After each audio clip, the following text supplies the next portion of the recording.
Hey guys, what's up? It's me, Maru, back with another video, and today we are going to be talking about another concept. As you can see, I have a skeleton here. This is going to be a Town Hall 12 build.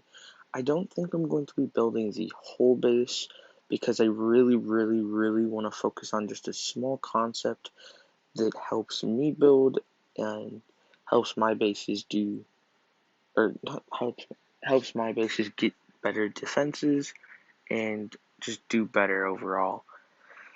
And the concept that we're talking about today is called isolation. It has another name, but the other name, it's not very appropriate. And I really don't like feeling.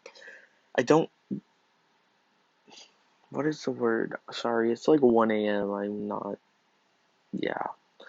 I don't feel like getting demonetized. Um, but we're just going to call it isolation. And basically, what it is doing is it is isolating a key defense using non-defense targeting build or non-defense buildings like storages and hero altars and like collectors and mines and things like that, and then using defensive targeting or not defensive buildings around it to force the pathing around, say like the Inferno or the Scatter Shot. And today, we're gonna focus on isolating this Inferno. And actually, I need to move this Wizard Tower up so then I can isolate this properly. Okay, now you may be wondering how am I able to, or how am I planning on doing this, because first of all, you guys don't really know what isolation is, and second of all, how am I going to do it? So what I want to start with is you can see that I kind of have this defense ring around the base. Um, these two are meant to be here as non-defense buildings, but you can see I have this defensive ring around this Inferno, and it's kind of leading into the Eagle and ending like right at this air defense. Well, it's kind of leading into the Wizard Tower, which is leading into over here, but we're actually going to change that real quick, and we're going to put a cannon right here. Okay, so basically what it's doing is it's basically going to, I'm going to put like an archer tower and then a bomb tower. Actually, I'm going to switch the bomb tower and not the tower around. Okay, basically what it's going to do is say like a loon, like loons, like a lolopath were to come in here.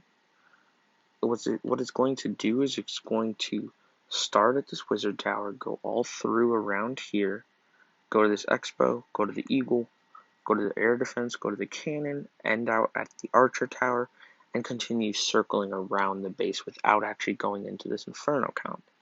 And how we're going to do this is we're going to use a couple walls, and then we're going to do one storage, we're going to do two storages.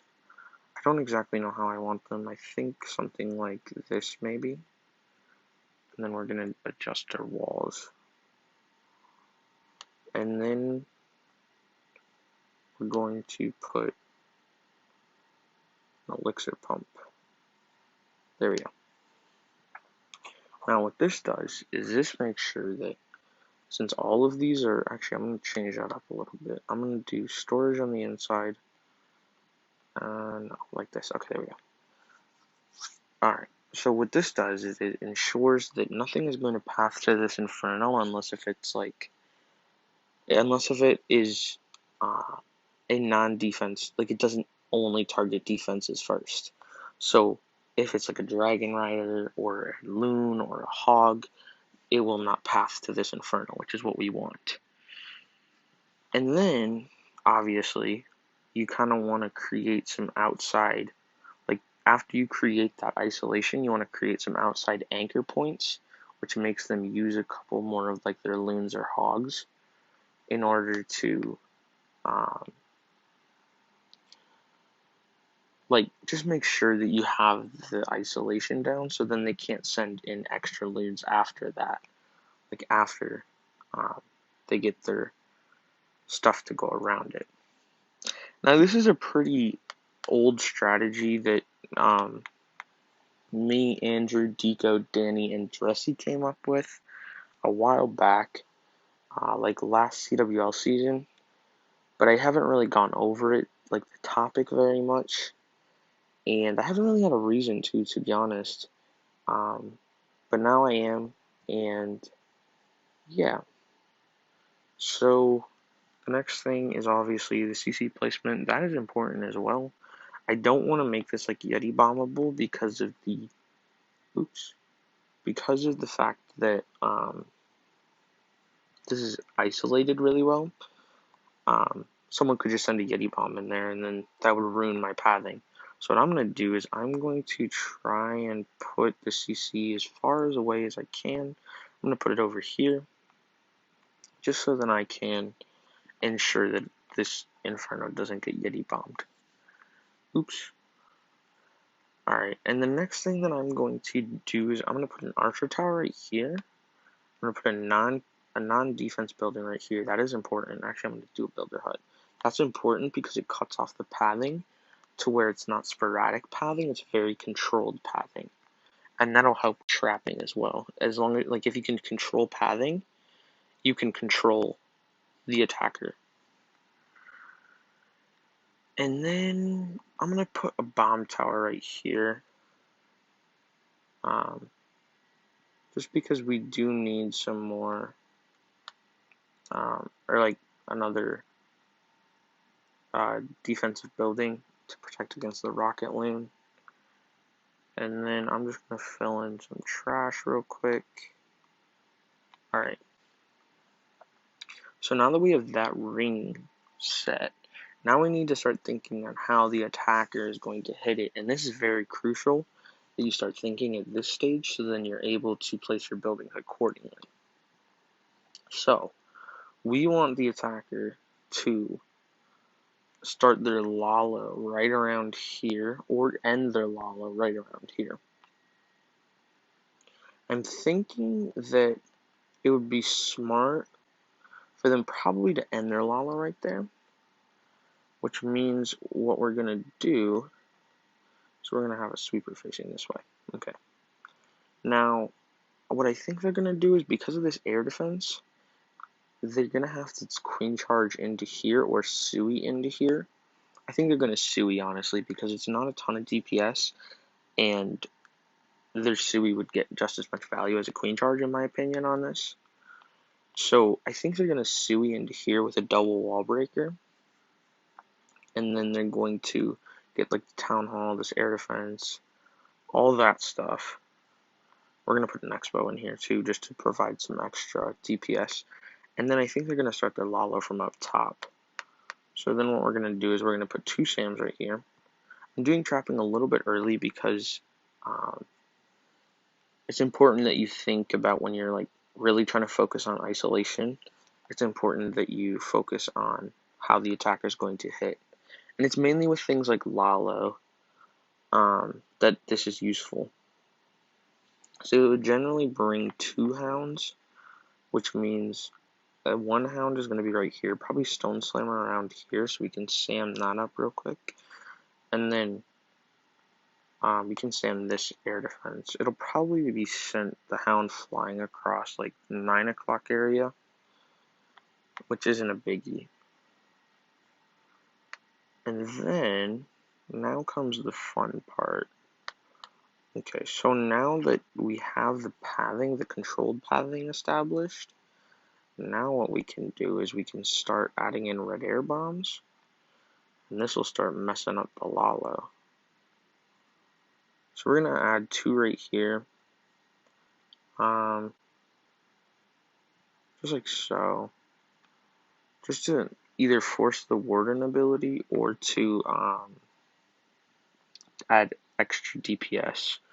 Although they might Warden around there, but the Rabs, if they don't Warden around there, will add extra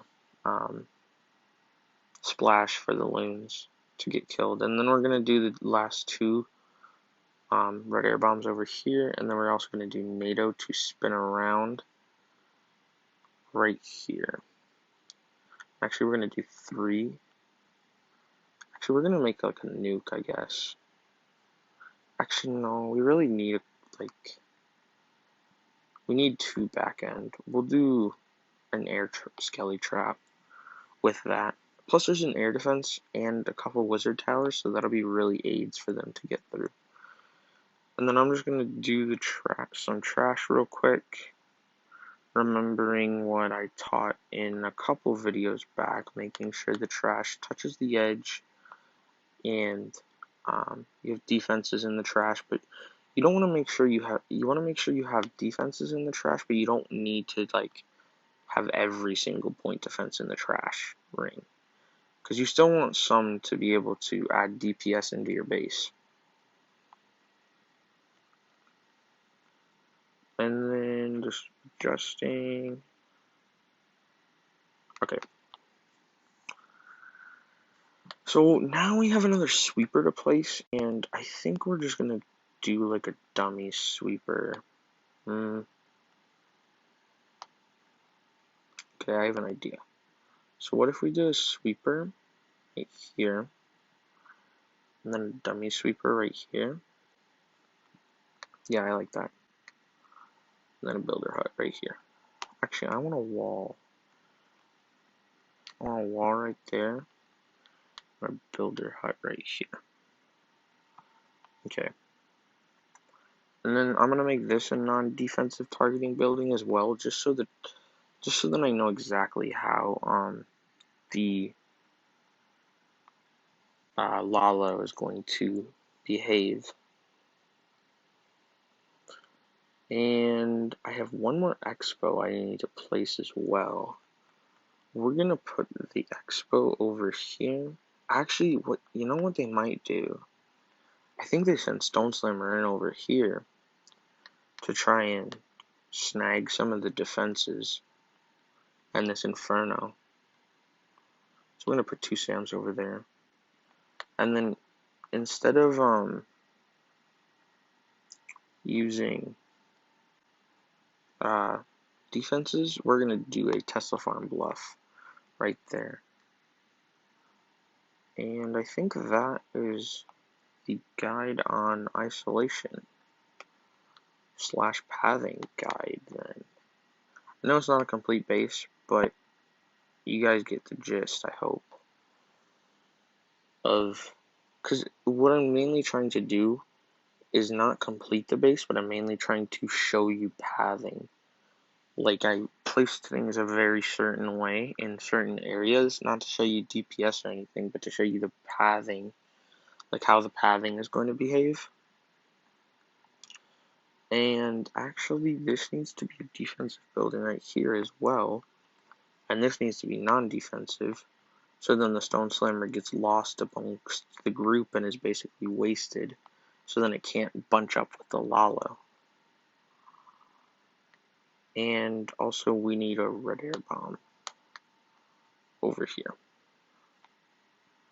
I'm actually going to gear that archer tower up, and then swap it with the wall. Okay. But yeah, the way that I placed these buildings down is a very specific way in order to try and show the pathing rather than just filling in the base. But I hope you guys learned something. And the basics of it is you want to make sure you don't have sporadic pathing, because that makes pathing a little bit harder to predict. And you want to make sure that you have a nice defense ring around whatever you're trying to isolate.